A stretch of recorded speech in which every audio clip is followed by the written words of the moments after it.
Oke, bisa didebat dengan tapi dia tidak punya ilmu pertahanan. Yang dia lakukan bukan ilmu pertahanan, tapi kan komunikasi.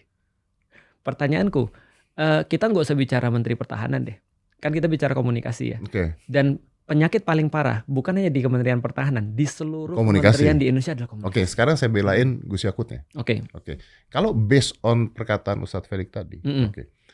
Tapi kan beliau juga salah satu tokoh di agama maksudnya kan, di Mm-mm. quote-unquote di satu Betul. tempat tertentu, tokoh Mm-mm. agama gitu ya Betul. maksudnya. Mm-mm. Kalau mau debat yang lebih pintar atau yang lebih jujur atau yang lebih apa dan sebagainya juga nggak bisa, karena gimana membandingkan Gus Yakut dengan orang lain. Nah, Apalagi agama loh ya. Kalau betul. tadi Ustadz mengatakan jumlah follower bisa dihitung nih. Benar.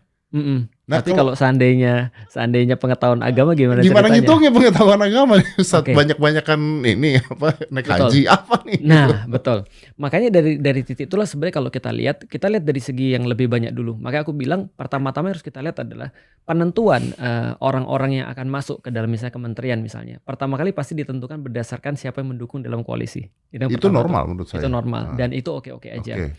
Dan tapi memfasilitasi itu adalah memberikan sebuah celah atau memberikan sebuah kesempatan orang-orang untuk penyalahgunaan kekuasaan. Betul. Artinya contoh kayak gini misalnya ya. Berapa menteri di masa Pak Prabowo? 48 ya? Oke. 48 menteri, 55 wakil menteri. Oke. Dan di situ aku mau bahas tentang staf sus misalnya. Kalau staf sus, aku melihat malah staf sus itu mungkin dipilihnya benar-benar yang ahli memang. Karena staf keahlian khusus kan gitu kan ya. Iya. Dan bisa jadi dia lebih nguasain daripada menterinya bisa jadi.